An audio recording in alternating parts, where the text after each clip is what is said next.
నమస్తే, welcome to Andhraprabha. నేను మనస్విని. ఆంధ్రప్రదేశ్ రాజకీయాల్లో వైసీపీ అధినేత మాజీ ముఖ్యమంత్రి వైఎస్ జగన్మోహన్ రెడ్డి తీసుకుంటున్న కొన్ని వివాదాస్పద నిర్ణయాలు, చేస్తున్న వ్యాఖ్యలు ఆయన పొలిటికల్ కెరీర్ కు కోలుకోలేని విధంగా దెబ్బతీసేలా మారుతున్నాయి. సాధారణంగా రాజకీయ నాయకులు ప్రజల పక్షాన నిలబడాలి, బాధితులకు అండగా ఉండాలి. కానీ జగన్ మాత్రం క్రైమ్ ఇన్సిడెంట్ విషయంలో సొంత పార్టీ నేతలను సమర్థిస్తూ మాట్లాడటం, నిందితులకు కొమ్ము కాస్తూ బాధితులను సమర్థిస్తున్న విధానం ప్రజల్లో ఆయనపై తీవ్ర వ్యతిరేకతను పెంచుతోంది. తాజాగా పలాసలో జరిగిన ఒక ఇన్సిడెంట్ ఇందుకు నిదర్శనంగా నిలిచింది.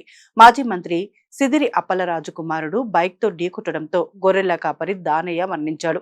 ఈ ఇన్సిడెంట్ లో సిదిరి అప్పలరాజు తన కుమారుడిని రక్షించుకోవడానికి కేసును దారి మళ్లించడానికి మరొకరిని నిందితుడిగా తెరపైకి తెచ్చాడనే ఆరోపణలు వచ్చాయి.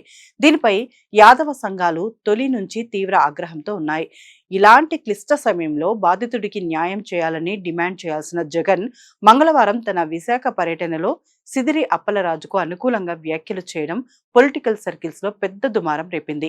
అప్పలరాజు కుమారుడిది అసలు తప్పే లేదన్నట్లుగా మాట్లాడిన జగన్ ప్రాణాలు కోల్పోయిన పేద గొర్రెల కాపరి కుటుంబం గురించి కనీసం ఒక్క మాట కూడా మాట్లాడకపోవడం యాదవ సంఘాలను మరింత రగిలించింది.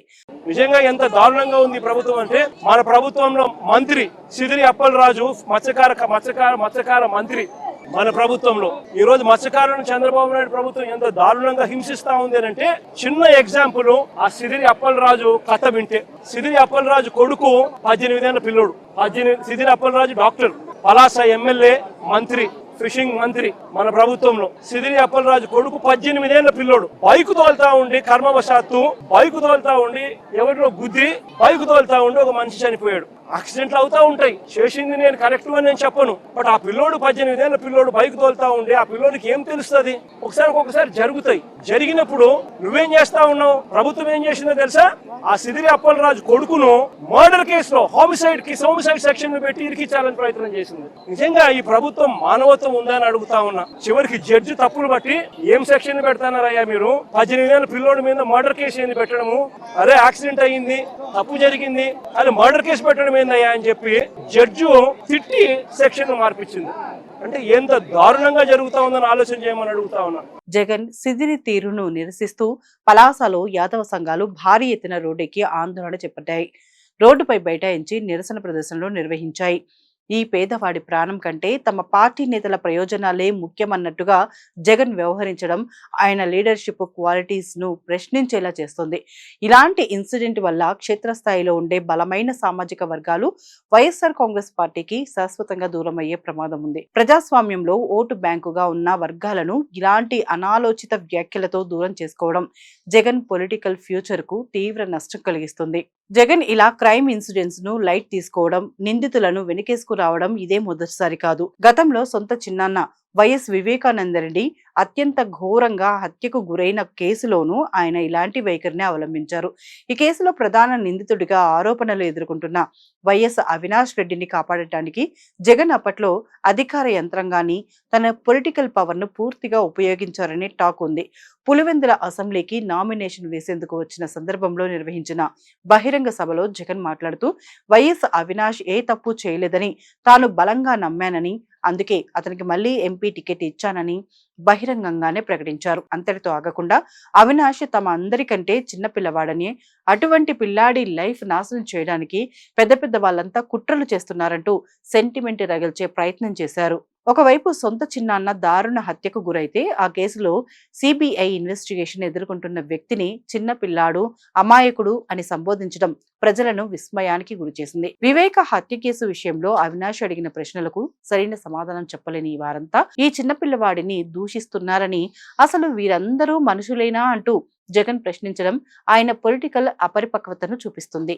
వివేకాను ఎవరు చంపారో, ఎవరు చంపించారో ఆయనకు, ఆ దేవుడికి, ఆ జిల్లా ప్రజలకు తెలుసునంటూ బాధ్యతారాహితంగా మాట్లాడారు. చట్టం, న్యాయం తన పని తాను చేసుకోకుండా నిందితుడికి సీఎం స్థాయిలో ఉన్న వ్యక్తి క్లీన్ చిట్ ఇవ్వడం ద్వారా సొంత పార్టీ క్యాడర్ కు, ప్రజలకు ఎలాంటి మెసేజ్ పంపారనేది ఇక్కడ ముఖ్యం. ఇటువంటి కామెంట్స్ వల్ల క్రైమ్ ను సపోర్ట్ చేసే లీడర్ గా జగన్ ఇమేజ్ డ్యామేజ్ అయింది. ఇలాంటి సీరియస్ మర్డర్ కేసుల్లో నిందితులను చిన్నపిల్లలుగా చిత్రీకరించి లైట్ తీసుకునే జగన్ అదే తన విషయానికి వచ్చేసరికి మాత్రం అత్యంత కఠినంగా కక్షపూరితంగా వ్యవహరిస్తారనే విమర్శలు ఉన్నాయి. గతంలో విశాఖపట్నం ఎయిర్పోర్ట్లో తనపై కోడికత్తితో దాడి జరిగిన ఇన్సిడెంట్ లో జగన్ ప్రవర్తించిన తీరు దీనికి ప్రత్యక్ష ఉదాహరణ.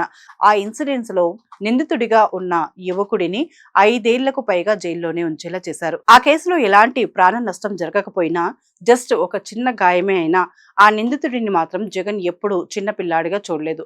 అతనిపై జాలి చూపలేదు. తన సొంత ప్రయోజనాలకు లేదా పొలిటికల్ మైలేజ్ కోసం ఒకలా, ఇతరుల ప్రాణాలు పోయినప్పుడు మరొకలా వ్యవహరించే ఈ డబుల్ స్టాండర్డ్ ప్రజల్లో జగన్ విశ్వసనీయతను పూర్తిగా దెబ్బతీస్తున్నాయి. రాజకీయాల్లో ఏ లీడర్ అయినా లాంగ్ రన్ లో సక్సెస్ కావాలంటే ప్రజల్లో నమ్మకం, క్రెడిబిలిటీ చాలా అవసరం. కానీ జగన్ వరుసగా చేస్తున్న ఇలాంటి మిస్టేక్స్ వల్ల ఆ నమ్మకం సన్నగిల్లుతోంది. ఒక పక్క గొర్రెల కాపరి మృతికి కారణమైన మాజీ మంత్రి కొడుకును సపోర్ట్ చేయడం, మరోపక్క మర్డర్ కేసు నిందితుడిని చిన్న పిల్లాడు అనడం, అదే సమయంలో తనపై జరిగిన చిన్న దాడికి మాత్రం ఒకరిని 5 ఏళ్లు జైల్లో పెట్టడం వంటి ఇన్సిడెంట్స్ ప్రజల్లో తీవ్రమైన నెగటివ్ ఇంపాక్ట్ చూపిస్తున్నాయి. చట్టం అందరికీ ఒకేలా ఉండాలనే బేసిక్ ప్రిన్సిపల్స్ ను జగన్ విస్మరిస్తున్నారనే భావన జనాల్లో బలంగా నాటుకుపోతోంది. ఈ తరహా ధోరణిని ప్రజలు ఎట్టి పరిస్థితుల్లోనూ అంగీకరించరు. రాబోయే రోజుల్లో జగన్ తన పొలిటికల్ స్ట్రాటజీని, ఇలాంటి కామెంట్స్ చేసే అలవాటును మార్చుకోకపోతే ఆయన పొలిటికల్ కెరీర్ మరింత ప్రమాదంలో పడడం ఖాయంగా కనిపిస్తోంది.